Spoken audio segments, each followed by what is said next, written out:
तो एक्सपेरिमेंट हम फाइंड कर रहे हैं बेटा आज। तो find the focal length of a concave mirror.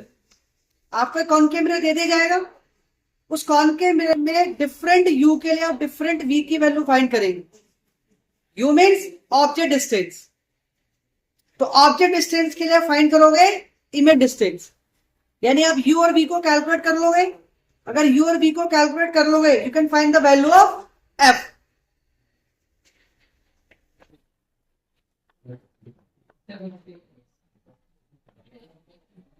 और एफ को फाइंड करने का फॉर्मूला है 1/f equal to 1/v plus 1/u।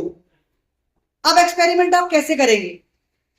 सबसे पहले जो आपको कॉनकेव मिरर दिया है आप उसकी फाइंड करोगे रफ फोकल लेंथ।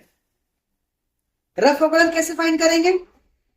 आप इस कॉनकेव मिरर से किसी भी ऐसे ऑब्जेक्ट को कन्वर्स करोगे जो आपका इन्फिनिटी पर रखा है। फॉर एग्जाम्पल ये मेरे पास कॉनकेव मिरर है, इसको मैंने बेंच ऑप्टिकल बेंच पर लगा दिया, ठीक है। अब मैं इससे किसी ऐसे ऑब्जेक्ट को देख रहा हूं जो कहां पर रखा है, इन्फिनिटी पर। तो जो ऑब्जेक्ट इन्फिनिटी पर रखा होगा उससे रेस कैसी आएंगी? पैरेलल। और अगर आपका ऑब्जेक्ट इन्फिनिटी पर है तो ये सारी रेस कहां कन्वर्ट होंगी? फोकस पर। और फोकस पर सबसे क्लियर और शार्प इमेज बनती है।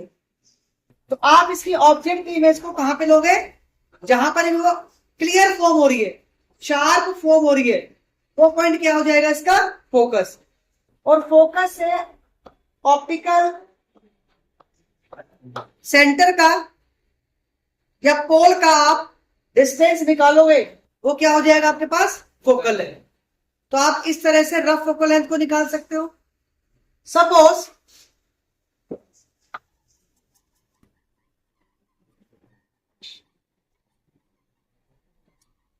आपके पास जो रफ फोकल लेंथ है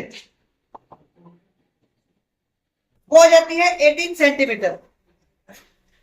अब एक्सपेरिमेंटली आप चेक करोगे कि क्या फोकल लेंथ 18 है या नहीं है, ठीक है। उसके लिए हमने इस कॉनकेव मिरर को ऑप्टिकल बेंच पे लगाया।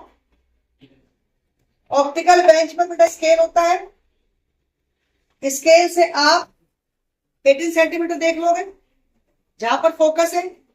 18 का ट्वाइस कर दो, क्या हो गया? रेडियस स्क्वायर बाय यानी 36। तो आप ऑब्जेक्ट को प्लेस कर दोगे बियॉन्ड सी। क्लियर है भाई? 18 फोकल लेंथ है, उसका ट्वाइस हो गया 36, यानी आप ऑब्जेक्ट को 36 के बियॉन्ड कहीं भी प्लेस कर दोगे। और प्लेस कैसे करोगे कि उस ऑब्जेक्ट का जो टिप है वो कॉनकेव मिरर के सेंटर से बिल्कुल अलाइन कर रहा हूं।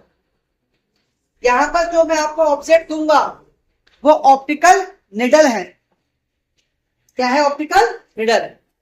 तो उसका जो टॉप है वो कॉनकेव मिरर के सेंटर से अलाइन होना चाहिए। क्लियर?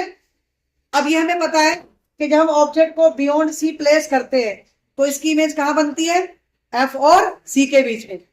यानी एफ और सी के बीच में इसकी इमेज बनेगी। कैसे बनेगी? First ray parallel to principal axis, ये कहां से निकल जाएगी? फोकस से। सेकंड रे from the centre of curvature इसी पाथ पर वापस आएगी। तो जहां भी आपकी इमेज बनेगी वो पोजीशन होगी एफ और सी के बीच में। और इमेज का नेचर कैसा होगा? Real and inverted. तो ये इमेज आपको इस कॉनकेव मिरर में दिखेगी जब आप लेफ्ट हैंड साइड से इसको देखोगे।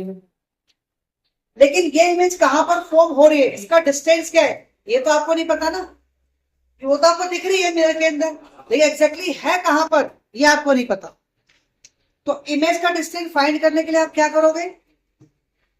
दूसरी ऑप्टिकल निडल आप लोगे और उसको इस तरह प्लेस करोगे कि उस ऑप्टिकल निडल की जो टिप है वो इमेज के टिप से एग्जैक्टली कॉइंसाइड करे। ऐसे आपको इसको इस तरह प्लेस करना। जब ये इमेज निडल इस इमेज से एग्जैक्टली ऐसे कॉइंसाइड करे तो आपको अपने को ऐसे लेफ्ट और राइट मूव करना है। तो अगर लेफ्ट राइट मूव करोगे तो ये दोनों एक साथ मूव करने चाहिए, ऐसा नहीं होगा, ये आपके ऐसे मूव करेंगे। तो आपको एग्जैक्टली वो पोजीशन फाइंड करनी है जहां पर ये दोनों आपके हेड मूवमेंट से दोनों एक साथ मूव करें। इसे कहते हैं पैरेलक्स रिमूव, पैरेलक्स का रिमूव करना। तो आपको पैरेलक्स रिमूव करना है, और जैसे ही पैरेलक्स रिमूव हो जाए तो उस इमेज इस सिलेंडर का डिस्टेंस है वो क्या हो जाएगा, v, और ये डिस्टेंस आपको पता ही था पहले, u। तो आपके पास u की वैल्यू है, आपके पास v की वैल्यू है, you can find the value of f। आप f की वैल्यू को कैलकुलेट कर सकते। क्लियर है?